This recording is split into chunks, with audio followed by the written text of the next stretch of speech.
அஸ்ஸலாமு அலைக்கும். Welcome to சிக்யூ channel. இன்னைக்கு நம்ம பீஃப் பிரியாணி தான் பார்க்க போறோம். தால்ச்சாவே தேவை கிடையாது. நல்ல மசாலாவோட சூப்பரான டேஸ்ட்டில இந்த பீஃபோட ஸ்மெல் வந்து கண்டிப்பா இதில இருக்காது. அது எப்படிங்க அப்படிங்கிறத நம்ம இந்த வீடியோலயே பார்க்கலாம். வீடியோ ஸ்கிப் பண்ணாம முழுசா பாருங்க. பீஃப்லேருந்து அந்த வாசனைய எடுக்கிறதுக்கு இந்த மாரி நீங்க கழுவிட்டீங்கன்னா, எந்த விதமான ஒரு வாசனையும் இருக்காது. ஸ்மெல் இல்லாம சூப்பரா நம்ம பிரியாணி செஞ்சிரலாம். அந்த கறியில உள்ள அந்த மொச்ச வாசனை சொல்லுவாங்கல்ல, அந்த அந்த நாத்தம் வந்து போறதுக்கு வந்து எத்தனை கிலோ வாங்கிட்டு வந்தாலும் அத அப்படியே தண்ணீல போட்டு ஒரு அலசிட்டு, அதுக்கப்புறம் அது மூழ்குற அளவுக்கு தண்ணி ஊத்தி நல்லா அத கொதிக்க விட்டுருங்க.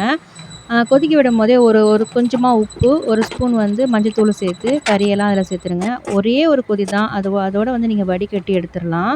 ரொம்பவும் கொதிக்க வைக்கக்கூடாது. இப்ப நீங்க கட் பண்றதுக்கு ரொம்ப ஈஸியா இருக்கும். நீங்க இப்ப குர்பானி கறிலாம் நல்லா பெரிய பெரிய துண்டா வரும். இப்ப அதெல்லாம் அப்படியே நீங்க ஒரு அலசிட்டு வெந்நீர்ல போட்டு வடிகட்டிட்டீங்கன்னா, உங்களுக்கு கட் பண்ணி ஃப்ரிட்ஜில ஸ்டோர் பண்றதுக்கு ரொம்ப ஈஸியா இருக்கும். அதுக்கப்புறம் நீங்க என்ன வேணுமோ பண்ணலாம்.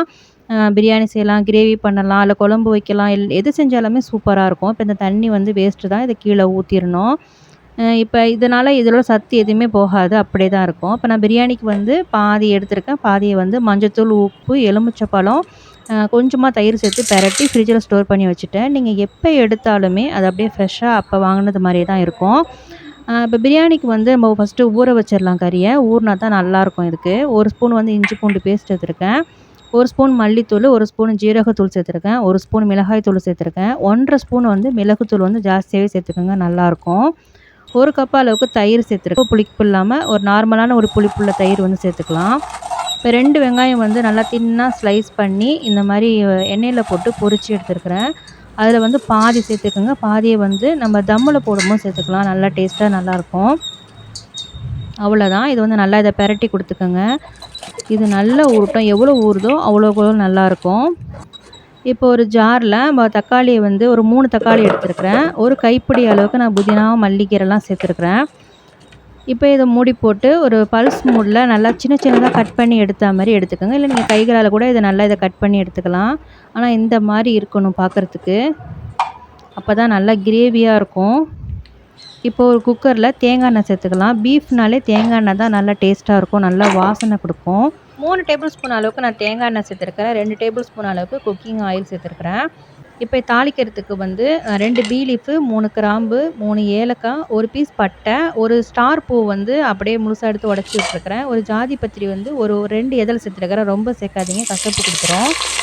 இப்போ ஒரு வெங்காயம் நல்லா தின்னா ஸ்லைஸ் பண்ணி இப்போ இதில சேர்த்து நல்லா இத பொன்னிறமா வரது வரைக்கும் நல்லா இத வதக்கி விட்டுக்கங்க. கலர் வந்து இந்த மாரி சேஞ்ச் ஆகணும்.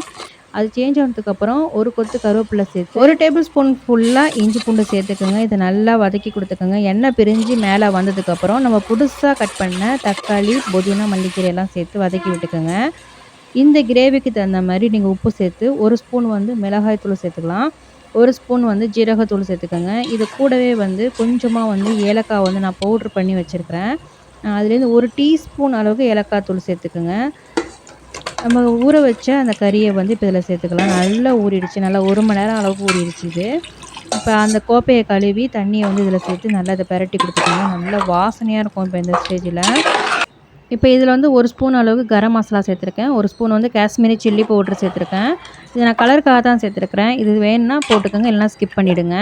இப்ப இத பெரட்டி குடுத்துக்கோங்க. இப்போ மூடி போட்டு விசில் வந்து வச்சுட்டு, ஒரு விசில் வந்து வேகமாவும், பாக்கி 4 இல்ல 5 விசில் வந்து நீங்க சிம்லயும் வச்சு எடுத்தீங்கன்னா, கறி வந்து நல்லா வெந்திருக்கும். நல்லா சாஃப்ட்டா இருக்கும். அந்த சக்கையாலாம் இருக்காது. நல்லா சாஃப்ட்டாவே வெந்திருக்கும். ஏன்னா நம்ம தயிர், மசாலாலாம் நம்ம ஊற வச்சதுனால நல்லா சூப்பரா இருக்கும். கலர் பார்க்கவே அழகா இருக்குது. இப்ப நான் வந்து ஒரு 3/4 படி, அதாவது 1 படின்னு சொல்ல முடியாது. ஒரு தல தட்டுன மாரி நான் அரிசி வந்து எடுத்திருக்கிறேன். அத நல்லா வந்து நான் ஊற வச்சிருக்கேன். இதில அளவு நீங்க எடுத்துக்கணும்னா, ஒரு 3/4 படிக்கு 2 3/4 படி தண்ணி வந்து கரெக்ட்டா ஊத்திட்டு, அதுக்கப்புறம் 1/4 படி தண்ணிய வந்து நீங்க எக்ஸ்ட்ரா ஊத்திருங்க.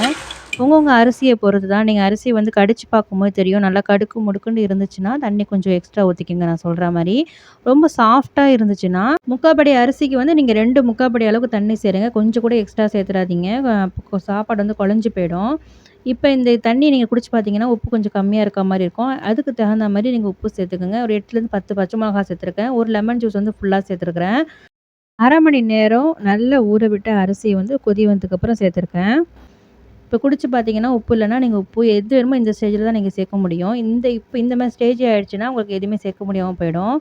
1 டீஸ்பூன் அளவுக்கு நான் பெருஞ்சீரக தூள் சேர்த்துருக்கேன். கண்டிப்பா சேருங்க. செம்மையா இருக்கும். இப்ப நம்ப ஃப்ரை பண்ணி வச்சிருந்தோம் இல்லையா? அந்த ஃப்ரை பண்ண ஆனியன வந்து இதில சேர்த்துக்கங்க.